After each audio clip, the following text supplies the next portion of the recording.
Things are falling into place on season 3 of The White Lotus. Let's talk about it.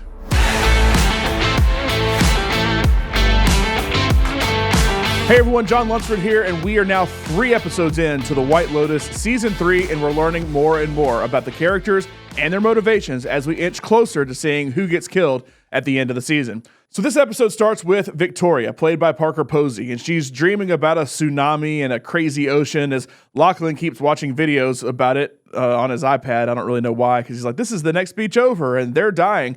It's a little weird, but she wakes up to see Timothy on the phone, and he's been on the phone pretty much the entire show so far. Her daughter Piper says that the tsunami in her dream could be some sort of warning, and of course, we know that Timothy is in trouble back home, but nobody else in the family does.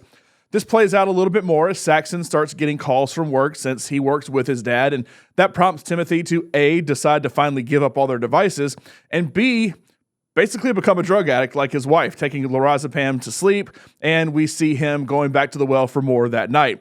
A drug-filled, angry Timothy is still at the top of the leaderboard for me to die this season, and I think he's increasingly getting angry, but now also getting drugged out.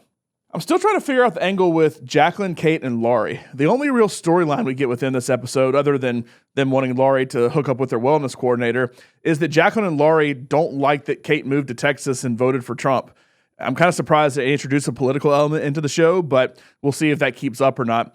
I just don't really care about that whole storyline so far, but my wife brought up a good point about the baby shower that was mentioned in episode 2. Remember, Kate says she met Victoria a decade ago at a baby shower. Victoria acted so weird in the interaction, especially in front of her whole family, and my wife pointed out something that had to have happened either there with Kate or Victoria or both.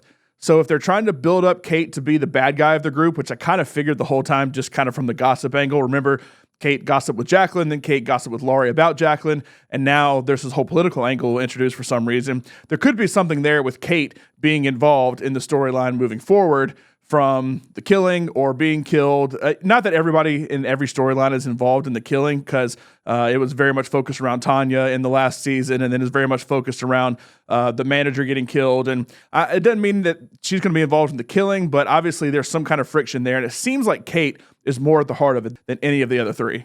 Next up, Gaitok. The poor guy is just trying to do his job, and he's trying to be as nice about it as he can, but he gets humiliated time after time by Shitala's bodyguards. I'm never going to say the name right. There's a whole bit in the show about saying the name right with Walton Goggins and Fabian, but Shitala, I don't know. I'm going to get it right eventually. But Gaitok asked to be a bodyguard, and she's nice about it, but who knows if we'll ever get that chance.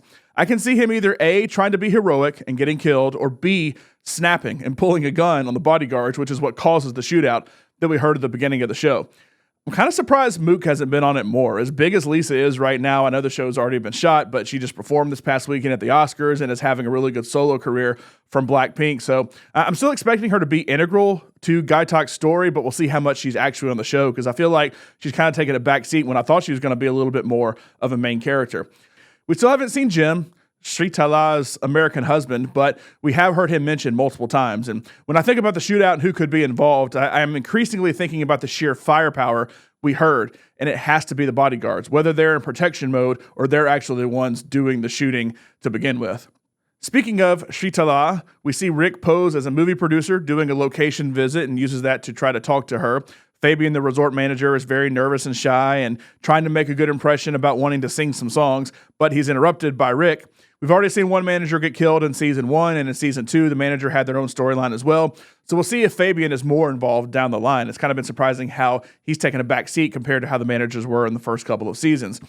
Rick and Chelsea then go to see a nearby snake show after Rick smokes some powerful weed or some kind of drug that messed him up. He decides to let loose all the snakes. So Chelsea gets bitten when that happens, but all they talked about the whole time was how venomous all these snakes were, but then she seems to be perfectly fine a few hours later when they go to dinner with Greg and Chloe. But then we get to our big climax of the episode, when Belinda finally confronts Greg during that dinner. Greg knows he's caught, but he keeps trying to play it off like, oh, you've got the wrong guy. But we all know that both of them know the truth, and know that the other one knows the truth as well. Tanya actually gets brought up by name for the first time this season, and Chloe had referenced Tanya at the pool earlier that day, not by name, but kind of giving a misconstrued version of the story about how Greg, or Gary's ex-wife, had died before they met. We see very similar aspects to the story, but obviously we know truly what happened. In the look ahead for episode 4, we see Belinda digging in a bit more about it on her computer and finding articles about Tanya's death.